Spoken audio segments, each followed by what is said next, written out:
Vishwanath સત્વાબાબા trust સંચાલિત Shri Dineshbhai Shamjibhai Ravani science કોલેજના online video લેક્ચરમાં આપ સૌનું સ્વાગત છે. Good morning friends.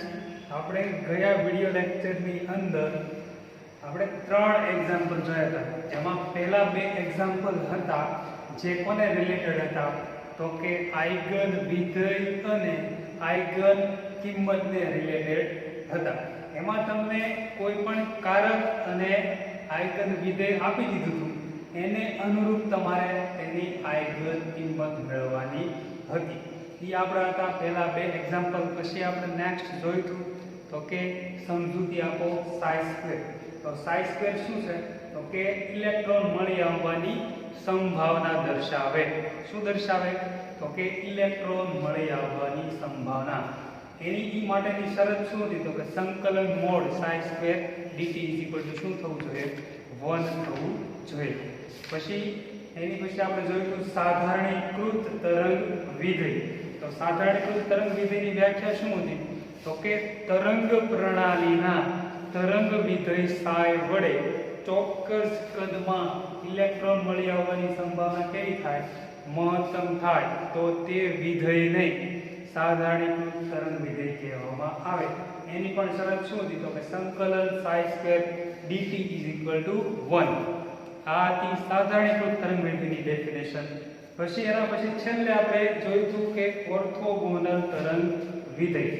ઓર્થોગોનલ તરંગ વિધેય કોને કહેવાય તો કે જુદા જુદા તરંગ પ્રણાલીના જુદી જુદી સ્થિતિના 2 તરંગ વિધેયો એટલે કે સાઈ a અને સાઈ b અથવા એક જ સ્થિતિના 2 જુદા જુદા તરંગ વિધેયો સાઈ a અને સાઈ b ચોક્કસ કદમાં ઇલેક્ટ્રોન મળી આવવાની સંભાવના કેવી થાય તો કે 0 થાય તો તે બંને તરંગ વિધેયોને પરસ્પર ઓર્થોગોનલ તરંગ વિધેયો છે તેમ કહેવામાં આવે.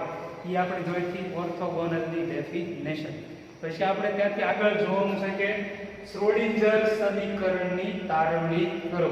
એ જોવાનું છે આપણે આજના વિડિયો લેક્ચરની અંદર. તો ઈસવીસન 1926 માં શ્રોડિંજર નામના વૈજ્ઞાનિકે તરંગ પ્રણાલીના ઇલેક્ટ્રોન એનું તરંગ વિધેય સાઈ અને તેની અનુવર્તી શક્તિ E ને સાંકળતું એક સમીકરણ તાર્યું. એને શું કહેવાય તો કે શ્રોડિંજર સમીકરણ કહેવાય. હવે શ્રોડિંજરના મત મુજબ તરંગ વિધેય સાઈ છે એ અવકાશીય યામ x અને સમય t નું વિધેય છે. કોનું અવકાશીય યામ x અને સમય t નું વિધેય છે. એ આપણે જોયું હતું ફર્સ્ટમાં તે કે સમજૂતી આપો સાઈ વિશે. ત્યાં જ આપણે લખ્યું હતું કે સાઈ છે એ કોનું વિધેય છે તો કે અવકાશીય યામ x અને સમય t નું વિધેય છે.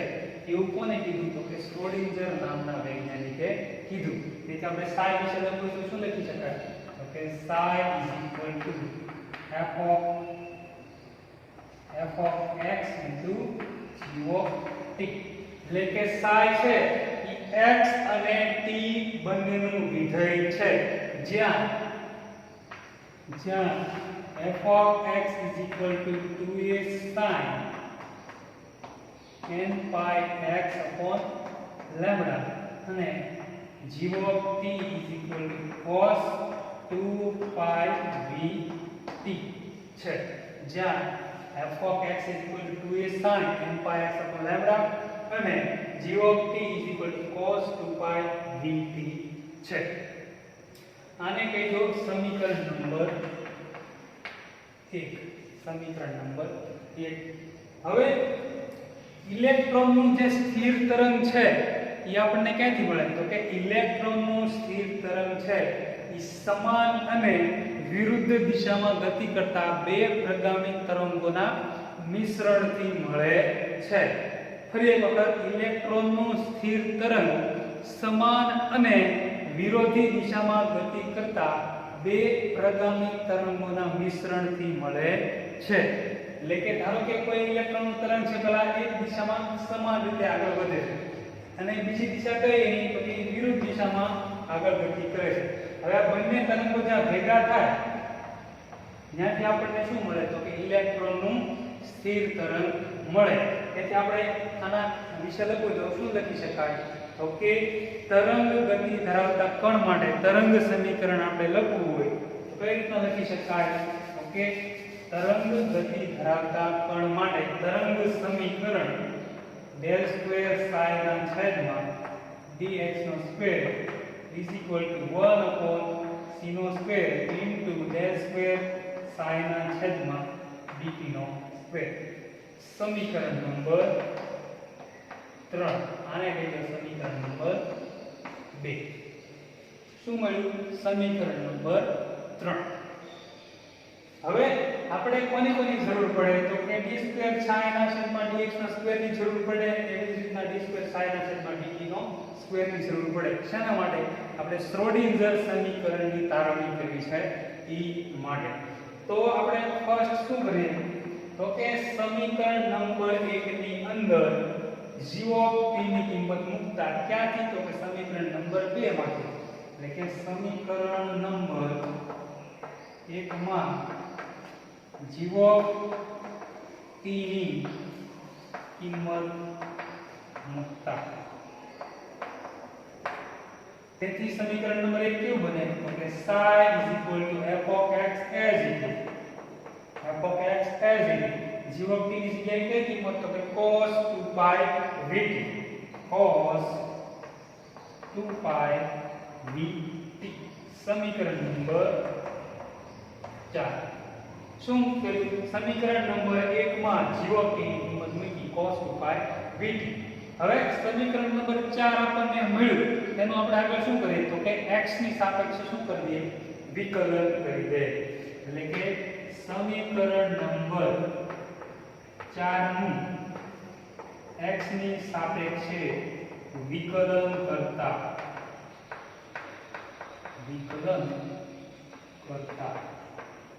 કોનું વિકલન કરવાનું છે? આ સમીકરણ કોની સાપેક્ષે?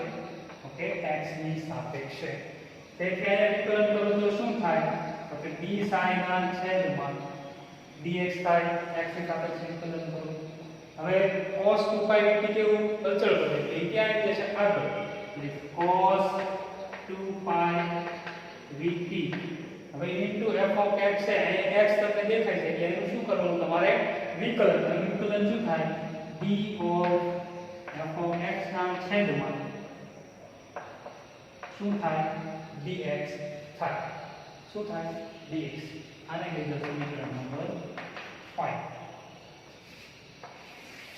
હવે પાછું શું કરીએ? તો કે સમીકરણ નંબર 5 નું ફરીથી x સાપેક્ષે વિકલન કરતા સમીકરણ નંબર 5 નું x ની સાપેક્ષે વિકલન કરતા કોણ વિકલન કરવાનું છે? ફરી વખત સમીકરણ નંબર 5 માં એક વખત કર્યું એટલે શું આવ્યું? del psi ના છેદમાં dx આવ્યું. બીજી વખત કરો એટલે આ શું થઈ જાય? વર્ગ. એટલે કે d સ્ક્વેર psi ના છેદમાં dx નો સ્ક્વેર બરાબર cos 2 pi vt કેવું? અચળ. એટલે એ as it is રહેશે. એટલે કે cos 2 pi vt as it is. અહીંયા પણ શું થશે? વર્ગ થશે. એટલે કે d square of f of x into dx નો સ્ક્વેર. સમીકરણ નંબર 6. હું મેળવ્યું સમીકરણ નંબર 6. હવે એક વખત x ની સાપેક્ષે વિકલન કર્યું એટલે કે આપણને d square psi ના છેદમાં dx ની સ્ક્વેર ની કિંમત કેવી મળી? સમીકરણ નંબર 6 મળી ગયું. હવે આપણે કોની કિંમત જોઈએ છે? d square psi ના છેદમાં dt નો સ્ક્વેર ની કિંમત જોઈએ છે. આપણે શું કરવું પડે? કે સમીકરણ નંબર 4 છે એમ તમે t ની સાપેક્ષે વિકલન કરો એટલે તમને શું મળી જાય? d square psi ના છેદમાં dt નો સ્ક્વેર મળી જાય. તેથી સમીકરણ નંબર 4 નું t ની સાપેક્ષે વિકલન કરતા કોણ? સમીકરણ નંબર 4 નું કોની સાપેક્ષે? તો કે t ની સાપેક્ષે. એટલે કે આયા વિકલન કરો કોની સાપેક્ષે? t ની. એટલે શું થાય? તો કે d psi ના છેદમાં dt આવે. t ની સાપેક્ષે કર્યું છે એટલે f of x કેવું રહેશે? અચળ રહેશે કારણ કે એમાં કઈ t છે નહીં. એટલે કે f of x as it is બરાબરના બરાબર. હવે અહીંયા તમને t દેખાય છે cos 2π vt, એટલે કે cos નું વિકલન શું થાય તો કે માઈનસ sin, એટલે કે માઈનસ sin 2π vt. ફરી વખત પાછું કોનું વિકલન કરવાનું? 2π vt નું પાછું વિકલન કરવાનું. એનું શું થાય તો કે into 2π v. આ વિકલન કોણ થાય તો કે 2π vt, જે આપણે ક્યાં જોયું હતું એક્ઝામ્પલ નંબર 2 ની અંદર એવું હતું કે sin nπ x ના છેદમાં a. શું હતું? sin nπ x ના છેદમાં a હતું. એનું વિકલન શું હતું? sin વિધેયનું શું થાય તો કે cos 2π a ના 2π x ના છેદમાં a. ફર્ધર પાછું કોનું વિકલન કરવાનું તો કે 2π x ના છેદમાં a હોય એનું વિકલન પાછું આપણે કરતા, એટલે એનું વિકલન શું થતું? 2π તો a. તો આ ઈ છે cos 2π vt છે, એનું વિકલન શું છે કે માઈનસ sin 2π vt. પાછું 2π vt નું શું કરવાનું? વિકલન. એટલે એનું વિકલન શું થાય તો કે 2π v થાય. આને કહીએ સમીકરણ નંબર 7. હવે સમીકરણ નંબર 7 નું શું કરે? ફરી વખત t ની સાપેક્ષે વિકલન કરી, એટલે કે સમીકરણ નંબર 7 નું t ની સાપેક્ષે વિકલન કરતા. સમીકરણ નંબર 7 નું t ની સાપેક્ષે વિકલન કરતા, એટલે કાંઈ વિકલન કરો એટલે શું થાય? d સ્ક્વેર sin ના છેદમાં dt નો સ્ક્વેર બરાબર f of x અચળ માઈનસ આગળ લઈ લઈએ કે માઈનસ 2π v પણ લઈ લઈએ આગળ 2π v. હવે આ sin છે એનું વિકલન શું થાય તો કે cos 2π vt. ફરી વખત કોણ વિકલન કરવાનું? 2π vt નું, એટલે એનું શું થાય? into 2π v થાય. તેથી d સ્ક્વેર sin ના છેદમાં dt નો square is equal to minus 2π v into 2π. 2 ગુણ્યા 2 4 π into π એટલે કે π નો સ્ક્વેર, એ જ રીતના v નો સ્ક્વેર. શું આવશે? f of x into cos 2π vt. સમીકરણ નંબર 8. શું મળ્યું આપણે સમીકરણ નંબર 8 તો કે d સ્ક્વેર sin ના છેદમાં dt નો સ્ક્વેર મળ્યું. હવે આપણને સમીકરણ નંબર 8 અને સમીકરણ નંબર 6 ઈ બંનેની કિંમત ક્યાં મૂકવાની તો કે સમીકરણ નંબર 3 ની અંદર. સમીકરણ નંબર 3 કેવું હતું તો કે d સ્ક્વેર sin ના છેદમાં dx નો square is equal to 1 upon c નો સ્ક્વેર 1 upon c નો square into d square sin ના છેદમાં dt નો સ્ક્વેર. આ તો આપણું સમીકરણ નંબર 3 હતું. એમાં તમને d સ્ક્વેર sin ના છેદમાં dx નો સ્ક્વેર એની કિંમત તો કે સમીકરણ નંબર 6 d સ્ક્વેર sin ના છેદમાં t નો સ્ક્વેર એટલે કે કઈ કિંમત? સમીકરણ નંબર 8 ની કિંમત. એટલે કે સમીકરણ નંબર 6 અને સમીકરણ નંબર 8 ની કિંમત સમીકરણ નંબર 3 ની અંદર મૂકતા. સમીકરણ 6 અને 8 ની કિંમત સમીકરણ 3 માં મૂકતા. તો d સ્ક્વેર sin ના છેદમાં dx નો સ્ક્વેર એની જગ્યાએ કઈ કિંમત? cos 2π vt into d square f of x ના છેદમાં dx નો સ્ક્વેર, એટલે કે cos 2π vt into d square f of x ના છેદમાં dx નો સ્ક્વેર બરાબર ના બરાબર 1 upon c નો square as it is into શું દેખાય? d સ્ક્વેર sin ના છેદમાં dt નો સ્ક્વેર દેખાય. એટલે કઈ કિંમત તો કે આવી આખી સમીકરણ નંબર 8 ની કિંમત, એટલે કે minus 4π square v square into f of x into cos 2π vt. આ की કિંમત આવી ગઈ તો બંને બાજુથી કેન્સલ થશે તો કે cos 2π vt cos 2π vt cancel. વધ્યું શું તો કે d d square f of x ના છેદમાં dx નો સ્ક્વેર બરાબર minus 4 pi square v square ના છેદમાં c નો square into f of x વધ્યું. શું વધ્યું? f of x. હવે આપણે f ઓફ x ની જગ્યાએ શું લખી દઈએ? તો કે sin x. તો કે f ઓફ x ની જગ્યાએ sin x લખતા.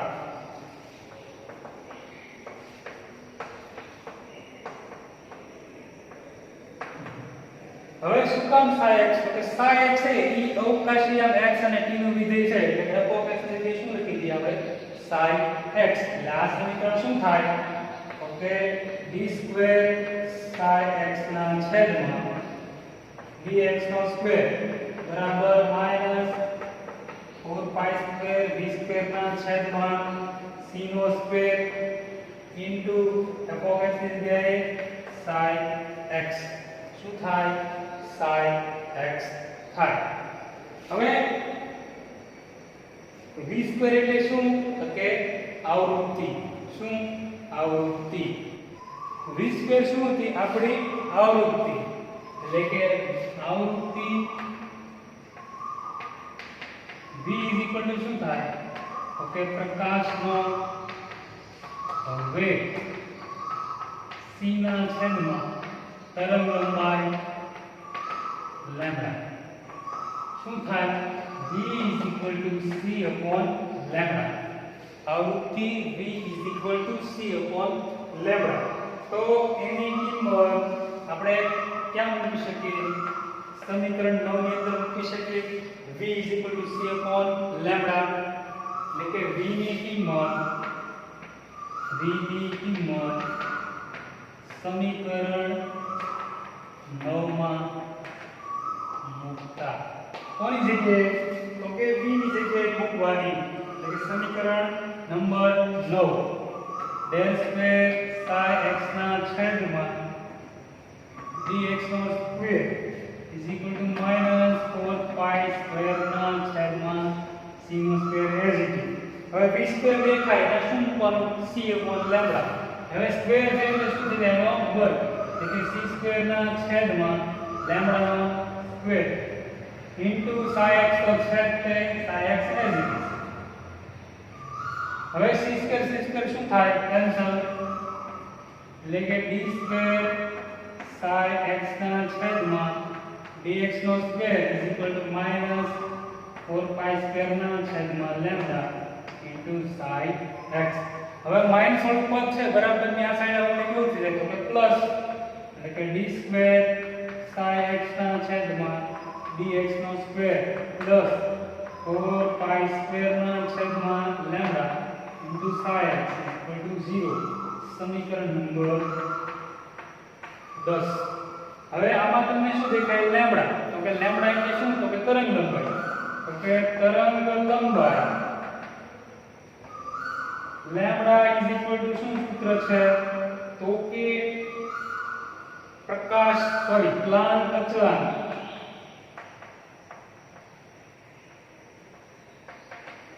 એના છેદમાં દળ ગુણ્યા પ્રકાશનો વેગ. એટલે કે લેમ્બડા s upon mc. શું થાય? s upon mc. તો લેમ્બડા ની કિંમત ક્યાં મૂકી શકીએ? તો કે સમીકરણ નંબર 10 ની અંદર મૂકી શકીએ. એટલે કે લેમ્બડા ની કિંમત સમીકરણ 10 માં મૂકતા. ક્યાં મૂકવાની? સમીકરણ નંબર 10 ની અંદર મૂકી દેવાની. હવે લેમ્બડા ની કિંમત ક્યાં? સમીકરણ નંબર 10 ની અંદર. એટલે શું થાય? d સ્ક્વેર sin x ના છેદમાં dx નો square plus 4 pi square as it is. એના છેદમાં શું છે? તો કે લેમ્બડા. પરંતુ લેમ્બડા h mc. એટલે કે છેદનો છેદ ક્યાં જાય? અંશમાં. એટલે m c ક્યાં આવશે? તો કે ઉપર આવશે. ક્યાં આવશે? ઉપર. પરંતુ અહીંયા આપણે લેમ્બડા સ્ક્વેર આવે એટલે m સ્ક્વેર c સ્ક્વેર ક્યાં અંશમાં ઇન્ટુ m સ્ક્વેર c નો સ્ક્વેર એના છેદમાં અંશ ક્યાં આવશે છેદમાં ઇન્ટુ sin x 0. હવે કણની શક્તિ E ઓકે ઇલેક્ટ્રોનની શક્તિ E સૂત્ર શું થાય ગતિ શક્તિ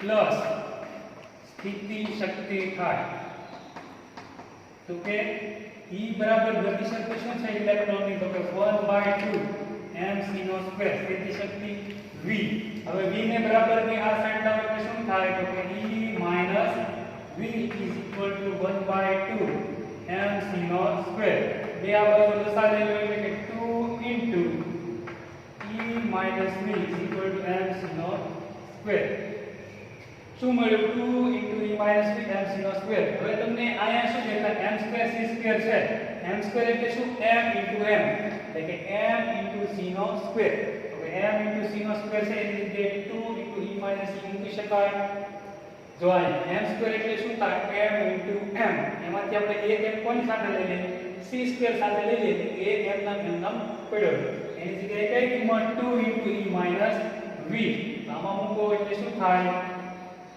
d સ્ક્વેર sin x ના છેદમાં dx નો સ્ક્વેર પ્લસ 4 pi સ્ક્વેર હવે mc ની જગ્યાએ શું મૂકવાનું છે mc નો સ્ક્વેર એની જગ્યાએ 2 minus e એટલે 1m as it is into 2 into e minus v એના છેદમાં h નો square into sin x as it is equal to 0 હવે 4 ગુણ્યા 2 તો કે 8 d સ્ક્વેર sin x ના છેદમાં dx નો square plus 8 pi square m ના છેદમાં h square into e minus v into sin x equal to 0 સમીકરણ નંબર 11 ઓકે સમીકરણ નંબર 11 શું દર્શાવે ઓકે શ્રોડિંગર સમીકરણ દર્શાવે કેટલા પરિમાણ માટે તો કે એક પરિમાણ માટે કેમ તો કે x છે એટલે આપણે એક જ અક્ષ લીધો એટલે કે સમીકરણ નંબર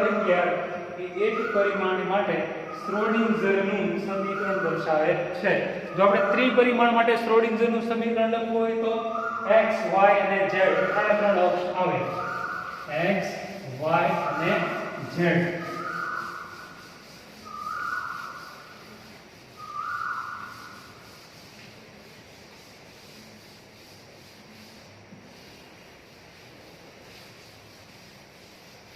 શું હવે ત્રણે ત્રણ અક્ષ એટલે કે શું થાય ઓકે del સ્ક્વેર psi ના છેદમાં del x નો square plus del square psi ના છેદમાં del y નો square plus del square psi ના છેદમાં del z નો square plus 8 pi square m ના છેદમાં s નો square into e minus v psi x y z equal to 0 સમીકરણ નંબર 12 સમીકરણ નંબર 12 છે ઈ ત્રિપરિમાણમાં શ્રોડિંગરનું સમીકરણ દર્શાવે છે શું કામ ત્રિપરિમાણ x y z ત્રણે ત્રણ આપણે અક્ષ લીધા તો આ પ્રમાણે તમે શ્રોડિંગર સમીકરણની તારવણી કરી શકો હવે આપણે નેક્સ્ટ જોવાનું છે તો કે E psi s psi સાબિત કરો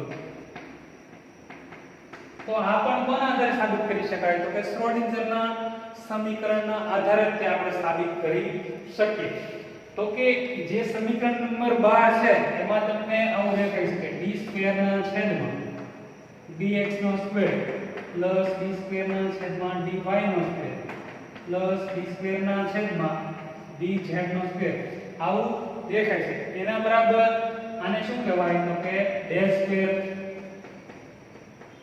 શું કહેવાય del સ્ક્વેર આ છે એ કોનો કારક છે તો કે લાપ્લાસ નો કારક છે કયો તો આ કિંમત છે del સ્ક્વેર ઈ સમીકરણ નંબર 12 માં મૂકી દો એટલે કે તમને શું મળે તો કે del square psi x y z del square ના છેદમાં dx નો સ્ક્વેર d સ્ક્વેર ના છેદમાં dy નો સ્ક્વેર d સ્ક્વેર ના છેદમાં dz નો સ્ક્વેર એની જગ્યાએ શું લખ્યું આપણે del સ્ક્વેર psi તો છે તે del square psi x y z plus 8 pi square m ના છેદમાં h નો square into e minus v psi x y z equal to 0 આવું આપણને મળ્યું.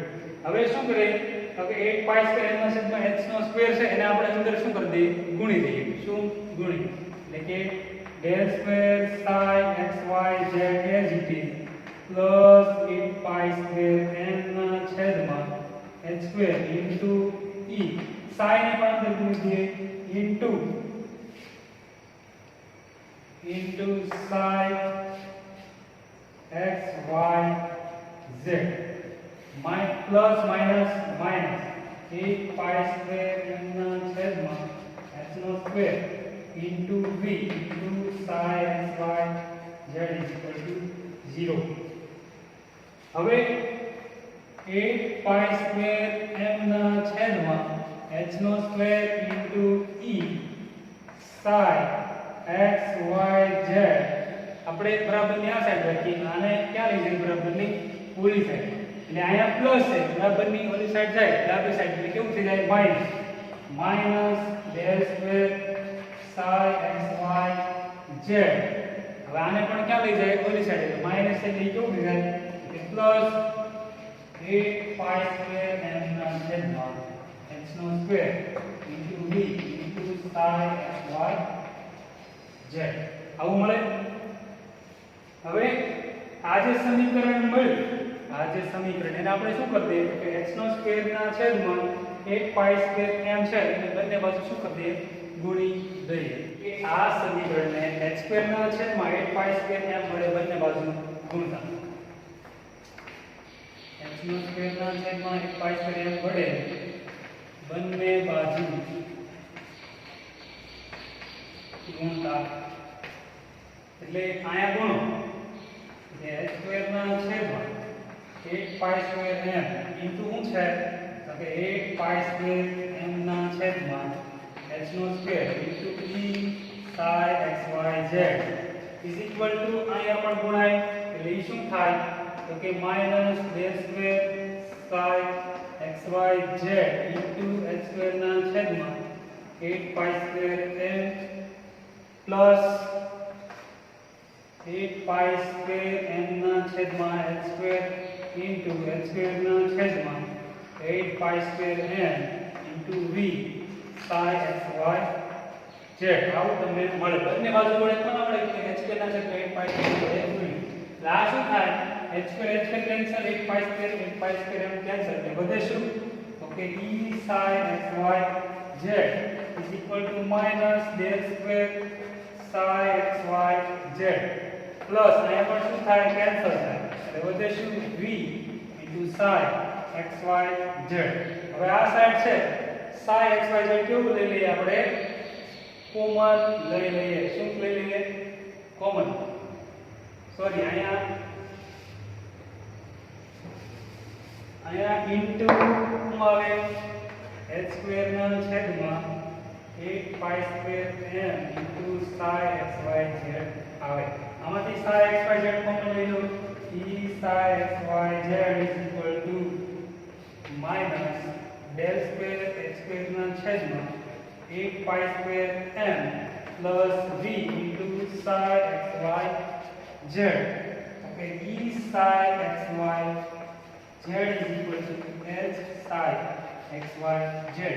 જ્યાં s is equal to તમને શું મળે કે minus del square into h square ના છેદમાં 8 pi square m plus v. h શું દર્શાવે તો કે હેમિલ્ટોનિયનનો કારક દર્શાવે. આપણે જે સાબિત કરવાનું હતું એ આવી તો કે e psi is equal to h psi. તો શ્રોડિંજરના સમીકરણ પરથી તમે e psi is equal to h psi સાબિત કરી શકો અને હેમિલ્ટોનિયન ઓપરેટરની કિંમત પણ મળી શકે. હવે આની વિશેનું કાર્ટેશિયન યામ અને ધ્રુવીય યામ વચ્ચેનો સંબંધ છે એ આપણે જોઈશું નેક્સ્ટ વિડિયો લેક્ચરની અંદર.